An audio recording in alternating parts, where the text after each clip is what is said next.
दोस्तों, अगर आप भी कर रहे हैं सिविल सर्विस की तैयारी तो प्रभात एग्जाम आपके लिए लेकर आए हैं इन न्यूज़ टॉपिक्स जो आपको आपकी परीक्षा में सफल होने में सहायक सिद्ध होगी। लेकिन उससे पहले अगर आप हमारे YouTube चैनल पर पहली बार आए हैं तो हमारे चैनल को सब्सक्राइब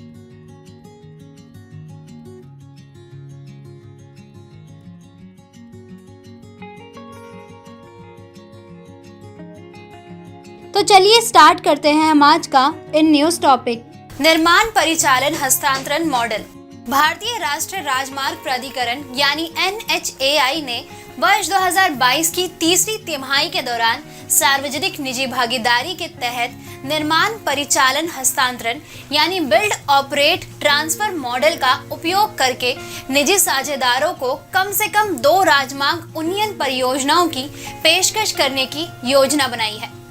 क्या है निर्माण परिचालन हस्तांतरण मॉडल? BOT मॉडल के तहत एक निजी साझेदार को निर्दिष्ट अवधि के लिए एक परियोजना के वित्तीय निर्माण और संचालन के लिए रियायत दी जाती है, जिसमें निजी साझेदार उपयोगकर्ता शुल्क या सुविधा का उपयोग करने वाले ग्राहकों से टोल के माध्यम से निवेश की भरपाई करता है और इस प्रकार एक निश्चित मात्रा में वित्तीय जोखिम उठाता है। BOT एक निजी सार्वजनिक भागीदारी यानी पब्लिक प्राइवेट पार्टनरशिप मॉडल है, जिसके अंतर्गत निजी साझेदार पर अनुबंधित अवधि के दौरान ढांचागत परियोजना के डिजाइन, निर्माण एवं परिचालन की पूरी जिम्मेदारी होती है। निजी क्षेत्र के भागीदार को परियोजना के लिए वित्तीयन के साथ ही इसके निर्माण और रखरखाव की जिम्मेदारी लेनी होती है। सरकार ने रियायत अवधि के दौरान पूर्व की प्रति 10 वर्ष की जगह अब प्रति 5 वर्ष पर परियोजना की राजस्व क्षमता का आंकलन करने का निर्णय लिया है। इसका अर्थ होगा कि निजी कंपनी के लिए राजस्व की निश्चितता सुनिश्चित करने हेतु रियायत अवधि को अनुबंध अवधि पूर्ण होने से पूर्व बढ़ाया जा सकेगा। BOT मॉडल की कार्य प्रक्रिया। निर्माण। इसके अंतर्गत निजी कंपनी सार्वजनिक बुनियादी ढांचा परियोजना में निवेश करने के लिए सरकार से सहमत होने पर परियोजना के निर्माण के लिए वित्त पोषण करती है। परिचालन। इसके अंतर्गत निजी साझेदार एक सहमत रियायत अवधि के लिए सुविधा का संचालन, रखरखाव और प्रबंधन करता है तथा शुल्क या टोल के माध्यम से अपने निवेश की वसूली करता है। हस्तांतरण। इसके अंतर्गत रियायती अवधि के बाद कंपनी सरकार या संबंधित राज्य प्राधिकरण को सुविधा के स्वामित्व और संचालन का हस्तांतरण करती है। क्या है इसका महत्व और चुनौतियां? परियोजना के निर्माण, संचालन और रखरखाव के लिए वित्त जुटाना और सर्वोत्तम प्रबंधन कौशल का उपयोग करने में सरकार को निजी क्षेत्र का लाभ मिलता है। निजी भागीदारी भी सर्वोत्तम उपकरणों का उपयोग करके दक्षता और गुणवत्ता सुनिश्चित करती है। परियोजनाएं पूरी तरह से प्रतिस्पर्धी बोली की स्थिति में संचालित की जाती है और इस प्रकार न्यूनतम संभावना लागत पर पूरी की जाती है। परियोजना के जोखिम निजी क्षेत्र द्वारा साझे किए जाते हैं। चुनौतियां। वित्त पोषण के इक्विटी हिस्से में लाभ का घटक निहित है जो ऋण लागत से अधिक होती है या वह कीमत है जो निजी क्षेत्र को जोखिम से निपटाने के लिए चुकाई जाती है। BOT वित्त पोषण समझौते को तैयार करने और समाप्त करने में काफी समय एवं अग्रिम खर्चा करना पड़ सकता है, क्योंकि इसमें कई संस्थाएं शामिल होती हैं और इसके लिए अपेक्षाकृत जटिल कानूनी तथा संस्थागत ढांचे की आवश्यकता होती है। ऐसे में छोटी परियोजनाओं के लिए BOT उपयुक्त नहीं है। यह सुनिश्चित करने के लिए आवश्यक संस्थागत क्षमता विकसित करने में समय लग सकता है कि BOT के पूर्ण लाभ प्राप्त हो, जैसे कि पारदर्शी और निष्पक्ष बोली और मूल्यांकन परियोजनाओं का विकास तथा प्रवर्तन एवं कार्यान्वयन के दौरान संभवतः विवादों का समाधान। तो चलिए स्टार्ट करते हैं हम आज का इन न्यूज़ टॉपिक। उष्णकटिबंधीय ओजोन छिद्र। हाल ही में एक अध्ययन के अनुसार उष्णकटिबंधीय क्षेत्रों में 30 डिग्री दक्षिण अक्षांश से 30 डिग्री उत्तरी अक्षांश पर एक नए ओजोन छिद्र का पता चला है। अध्ययन से ज्ञात प्रमुख तथ्य। उष्णकटिबंधीय ओजोन छिद्र अंटार्कटिक से लगभग 7 गुना बड़ा है। उष्णकटिबंधीय ओजोन छिद्र सभी मौसमों में दिखाई देता है, जबकि अंटार्कटिक पर बना ओजोन छिद्र केवल वसंत ऋतु में ही दिखाई देते हैं। उष्णकटिबंधीय ओजोन छिद्र जो पृथ्वी की सतह का 50% हिस्से का निर्माण करता है, इससे जुड़े जोखिम के कारण वैश्विक चिंता का कारण बन सकता है। इससे उष्णकटिबंधीय क्षेत्रों में त्वचा कैंसर, मोतियाबिंद और स्वास्थ्य परिस्थितिकी तंत्र पर अन्य नकारात्मक प्रभाव पड़ने की संभावना है। क्या होती है ओजोन परत? यह ऑक्सीजन का एक विशेष रूप है जिसका रासायनिक सूत्र O3 है। हम श्वास के लिए जिस ऑक्सीजन को ग्रहण करते हैं और जो पृथ्वी पर जीवन के लिए बहुत महत्वपूर्ण है, वह O2 है। अधिकांश ओजोन पृथ्वी की सतह से 10 से 40 किलोमीटर के बीच वायुमंडल में उच्च स्तर पर रहती है। इस क्षेत्र को समताप मंडल कहा जाता है और वायुमंडल में पाई जाने वाली समग्र ओजोन का लगभग 90% हिस्सा यहाँ पाया जाता है। ओजोन परत का वर्गीकरण। Good ozone. ओजोन प्राकृतिक रूप से पृथ्वी के ऊपर वायुमंडल में होती है, जहां यह एक सुरक्षात्मक परत बनाती है। यह परत हमें सूर्य की हानिकारक पराबैंगनी किरणों से बचाती है। मानव निर्मित रसायनों, जिन्हें ओजोन क्षयकारी पदार्थ कहा जाता है, के कारण यह ओजोन धीरे धीरे नष्ट हो रही है। ओजोन क्षयकारी पदार्थों में chlorofluorocarbon, hydrochlorofluorocarbon, halon, methyl bromide, carbon tetrachloride और मिथाइल क्लोरोफॉर्म शामिल है।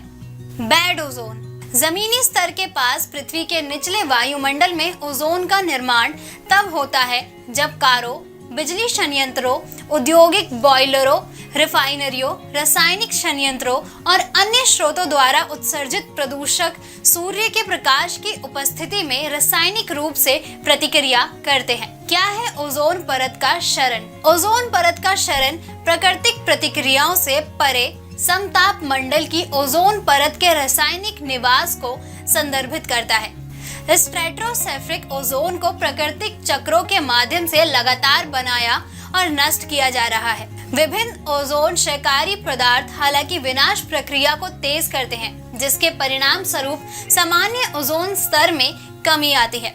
ओडीएस में क्लोरोफ्लोरोकार्बन, ब्रोमीन युक्त हेलेन और methyl bromide, HCFC, carbon tetrachloride तथा मिथाइल फ्लोरोफॉर्म शामिल है। इन पदार्थों का पहले उपयोग किया जाता था और कभी-कभी अब भी शीतल, अग्निशम, कीटनाशकों एवं एरोसोल प्रणोदक में उपयोग किया जाता है। हर बार हवा में छोड़े जाने के बाद इन ओजोन क्षयकारी पदार्थों का बहुत धीरे धीरे क्षय होता है।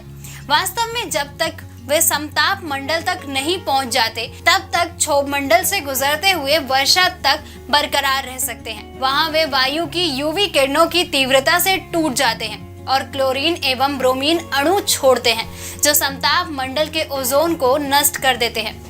ओजोन परत संरक्षण हेतु पहले वियना कन्वेंशन। ओजोन परत के संरक्षण के लिए वर्ष 1985 में वियना कन्वेंशन एक अंतर्राष्ट्रीय समझौता था, जिसमें संयुक्त राष्ट्र के सदस्यों ने समताप मंडल की ओजोन परत में हो रहे क्षरण को रोकने के लिए मौलिक महत्व को मान्यता दी थी। भारत 18 मार्च 1991 को ओजोन परत के संरक्षण के लिए वियना कन्वेंशन का एक पक्षकार बना। Montreal protocol. ओजोन परत को नुकसान पहुंचाने वाले पदार्थों पर वर्ष 1987 मॉन्ट्रियल प्रोटोकॉल में तथा इसके सफल संशोधनों के बाद में मानव जनित और कुछ हाइड्रोफ्लोरोकार्बन की खपत एवं उत्पादन को नियंत्रित करने के लिए बातचीत की गई थी। भारत 19 जून 1992 को ओजोन परत को नुकसान पहुंचाने वाले पदार्थों पर मॉन्ट्रियल प्रोटोकॉल का पक्षकार बना। किगाली संशोधन। मॉन्ट्रियल प्रोटोकॉल में किगाली संशोधन 2016 को अपनाने से कुछ HFCs के उत्पादन और खपत में कमी आएगी तथा अनुमानित वैश्विक वृद्धि एवं संबंधित जलवायु परिवर्तन से बचा जा सकेगा। गैर ओडीएस विकल्पों के रूप में हाइड्रोकार्बन को सुरक्षित उपयोग हेतु भारत के नियम आइसोब्यूटेन और साइक्लोपेंटेन सहित हाइड्रोकार्बन एलोरोन, फर्म बाइलिंग तथा प्रशीतन क्षेत्रों में उपयोग के लिए गैर ओडीएस विकल्पों के रूप में उपलब्ध है। हाइड्रोकार्बन का सुरक्षित उपयोग भारत में पेट्रोलियम कानूनों द्वारा विनियमित किया जाता है। पेट्रोलियम अधिनियम 1934 और पेट्रोलियम नियम 1976 विभिन्न प्रकार के पेट्रोलियम उत्पादों के संचालन से संबंधित है। यह हाइड्रोकार्बन के प्रबंधन हेतु लाइसेंसिंग आवश्यकताओं को भी निर्दिष्ट करता है। गैस सिलेंडर नियम 1981 सिलेंडर भरने, रखने, आयात और परिवहन को संबोधित करता है। तो चलिए स्टार्ट करते हैं हम आज का इन न्यूज टॉपिक। हरित ग्रिड पहल। मई 2021 में भारत और यूनाइटेड किंगडम ने COP26 में हरित ग्रिड पहल यानी GGI को लॉन्च करने की प्रतिबद्धता व्यक्त की थी। हालांकि अपशिष्ट निपटान के मुद्दों के कारण इस पहल के कार्यान्वयन में पर्यावरणीय लागत में वृद्धि की समस्या उत्पन्न होने की आशंका जताई गई है। क्या है one sun one world one grid? अंतर्राष्ट्रीय सौर संगठन के तहत भारत ने यूनाइटेड किंगडम के साथ साझेदारी में हरित ग्रिड पहल यानी one sun one world one grid की शुरुआत की घोषणा की है। One sun one world one grid की अवधारणा द सन नेवर सेट्स यानी सूरज कभी अस्त नहीं होता और यह किसी भी भौगोलिक स्थान पर विश्व स्तर पर किसी भी समय स्थिर रहता है के विचार पर जोर देती है। इस पहल का उद्देश्य नवीकरणीय संसाधनों के प्रभावी उपयोग पर वैश्विक सहयोग के लिए एक ढांचा तैयार करना और यह सुनिश्चित करने में मदद करना है कि सभी देशों के लिए वर्ष 2030 तक स्वच्छ एवं कुशल ऊर्जा की अपनी आवश्यकताओं को पूरा करने के लिए एक विश्वसनीय विकल्प मौजूद हो।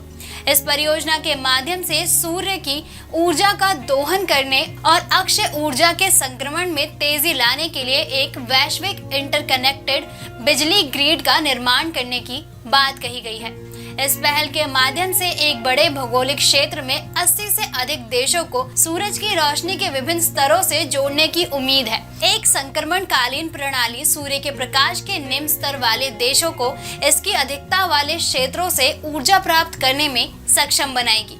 GGI OSOWOG का महत्व। यह पहल सीमा पार नवीकरणीय ऊर्जा हस्तांतरण परियोजनाओं को सुविधाजनक बनाने में मदद करने के लिए अधिक तकनीकी, वित्तीय और अनुसंधान सहयोग प्रदान करेगी, जो OSOWOG को वैश्विक बुनियादी ढांचा प्रदान करेगा।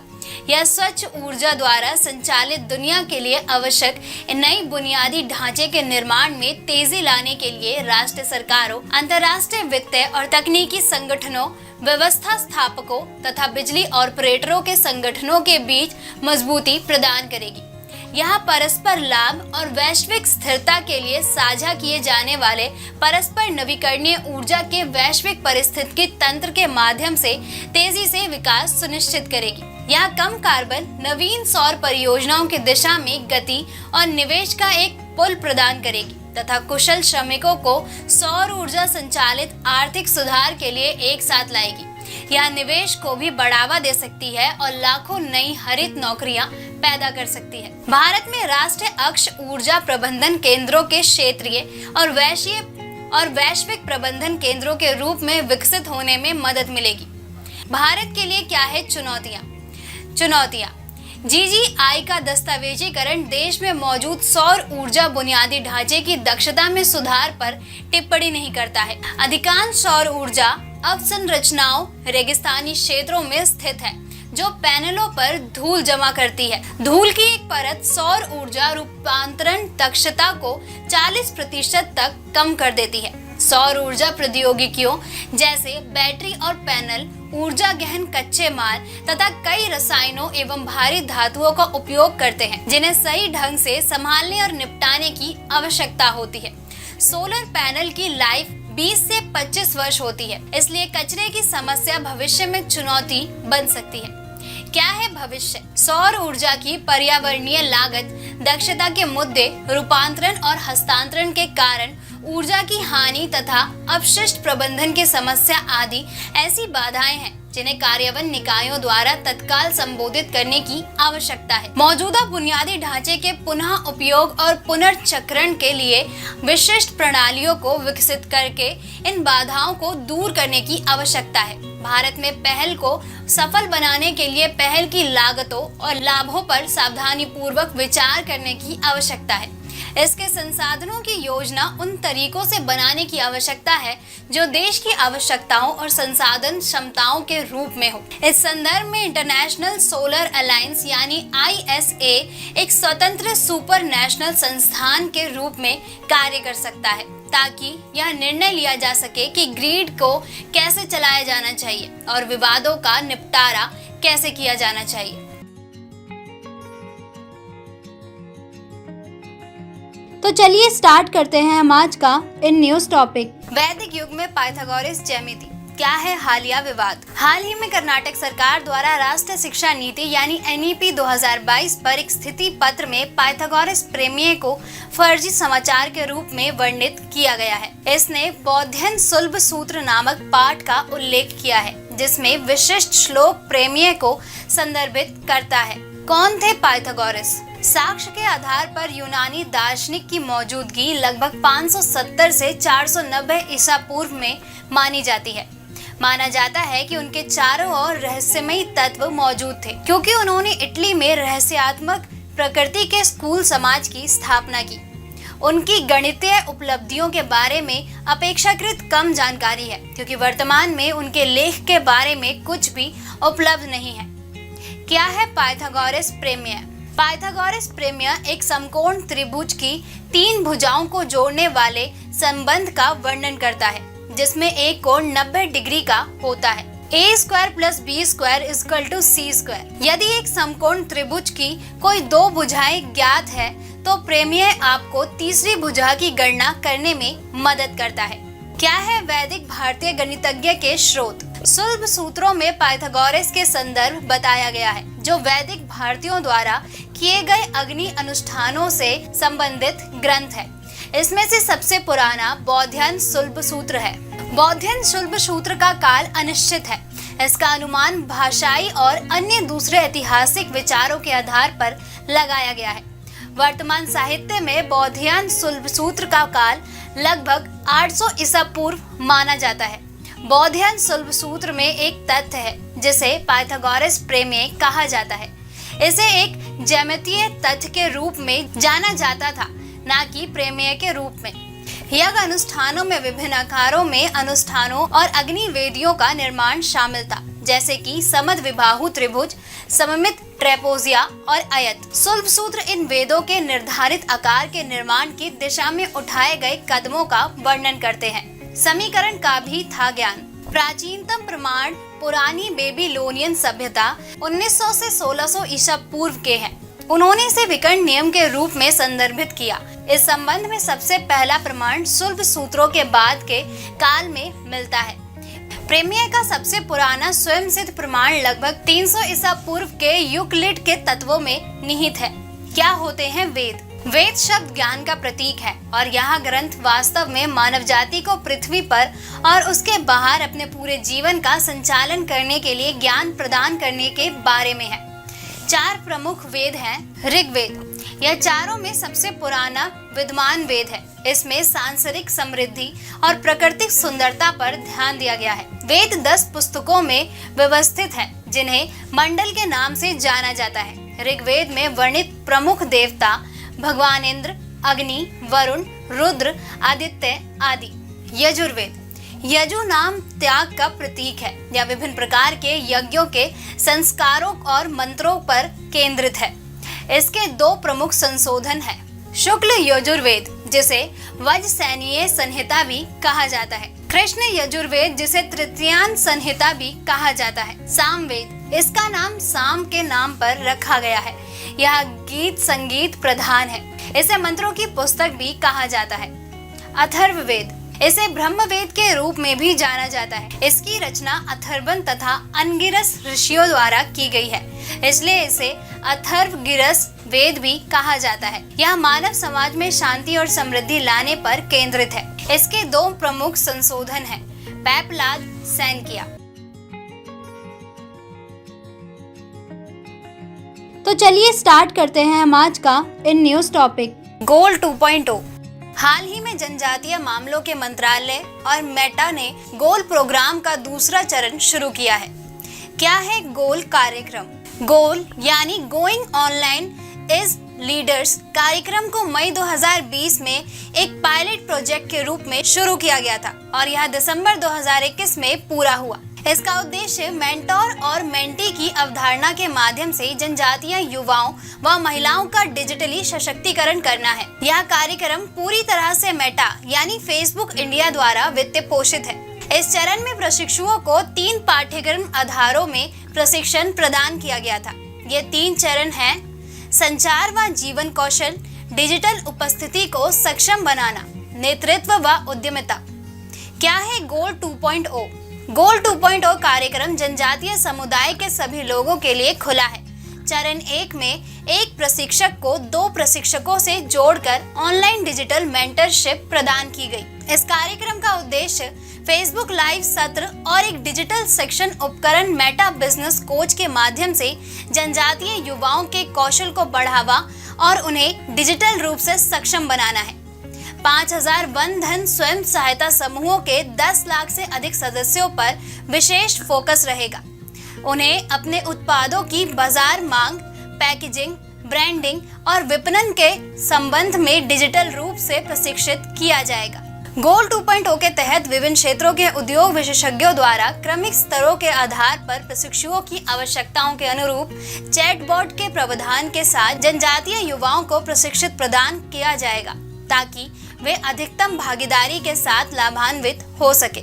कौन कौन सी एजेंसियां हैं शामिल? इलेक्ट्रॉनिकी और सूचना प्रौद्योगिकी मंत्रालय के समन्वयन से जनजातीय कार्य मंत्रालय इस कार्यक्रम के तहत चुने गए 175 एकलव्य मॉडल आवासीय विद्यालयों में से प्रत्येक में 6 डिजिटल कक्षाएं संचालित करेगा। यह परियोजना ERNET की ओर से कार्यान्वयन की जा रही है, जो इलेक्ट्रॉनिकी एवं सूचना प्रौद्योगिकी मंत्रालय के तहत एक संयुक्त संगठन है। कौशल विकास के लिए कुछ अन्य पहले: प्रधानमंत्री कौशल विकास योजना, स्किल इंडिया मिशन के तहत कौशल विकास और उद्यमिता मंत्रालय इस योजना को लागू कर रहा है। PMKVY 3.0 के तहत डिजिटल प्रौद्योगिकी एवं उद्योग 4.0 पर कौशल विकास हेतु भी ध्यान दिया गया है। क्षेत्र कौशल परिषदों ने नई और उभरती डिजिटली तकनीकों व उद्योग 4.0 कौशल जैसे कृत्रिम बुद्धिमत्ता और इंटरनेट ऑफ थिंग्स में भी रोजगार का सृजन किया है। स्किल इंडिया पोर्टल, MSDE के तत्वावधान में राष्ट्रीय कौशल विकास निगम ने स्किल इंडिया पोर्टल के माध्यम से ऑनलाइन कौशल कार्यक्रम शुरू किया है। यहाँ मन साइबर सुरक्षा, ब्लॉकचेन, आर्टिफिशियल इंटेलिजेंस और मशीन लर्निंग, प्रोडक्टिविटी मॉडलिंग, सांख्यिकी, व्यापार विश्लेषिकी, ब्लैकआउट तथा इंटरनेट ऑफ थिंग जैसी उभरती प्रौद्योगिकियों पर सीखने का अवसर प्रदान करता है। साथ ही डिजाइन विधि, परियोजना प्रबंधन और डिजिटल मार्केटिंग जैसे पेशेवर कौशल भी प्रदान करता है।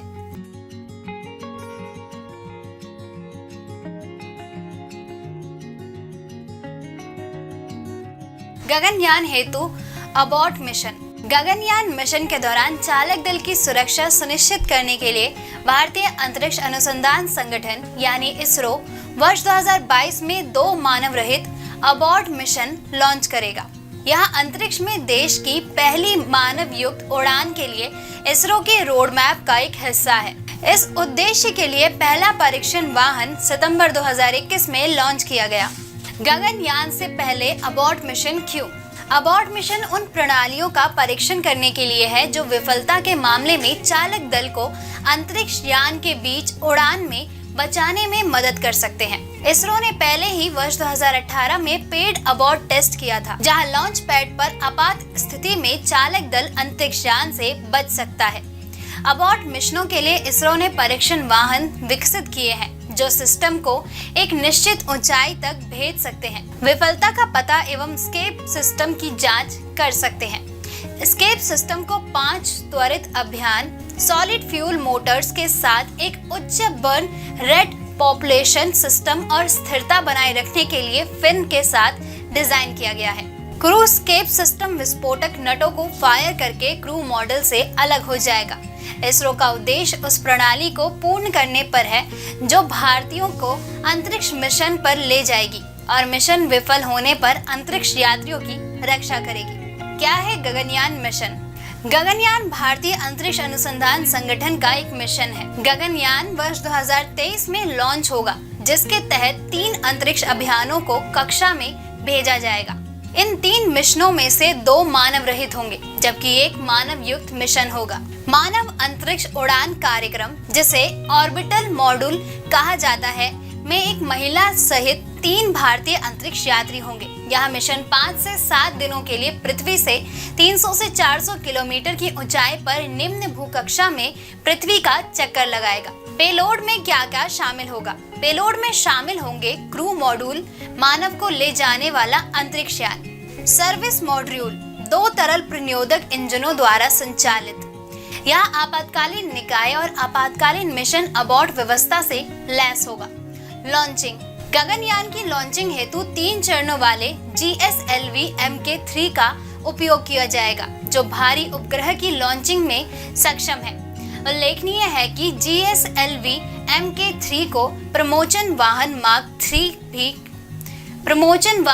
3 भी कहा जाता है। रूस में हुआ प्रशिक्षण: जून 2019 में इसरो के मानव अंतरिक्ष उड़ान केंद्र तथा रूस सरकार के स्वामित्व वाली ग्लावकोस्मोस ने भारतीय अंतरिक्ष यात्रियों के परीक्षण हेतु एक अनुबंध पर हस्ताक्षर किए, जिसमें उम्मीदवारों के चयन में रूस का समर्थन, चयनित यात्रियों का चिकित्सीय परीक्षण तथा अंतरिक्ष परीक्षण शामिल है। अंतरिक्ष यात्री के रूप में चयनित उम्मीदवार सोयूज़ मानव युक्त अंतरिक्ष यान की प्रणालियों का विस्तार से अध्ययन करेगा। साथ ही 276 MD के विमान में आपातकालीन भरहीनता मोड में प्रशिक्षित होंगे। सोयूज़ एक रूसी अंतरिक्ष यान है जो लोगों को अंतरिक्ष स्टेशन पर ले जाने तथा वापस लाने और अन्य सामग्री की आपूर्ति का कार्य करता है। 276 MD के एक सैन्य परिवहन विमान है, जिसे विशेष रूप से प्रशिक्षु अंतरिक्ष यात्रियों और अंतरिक्ष पर्यटकों की परवालिक उड़ानों के लिए डिजाइन किया गया है।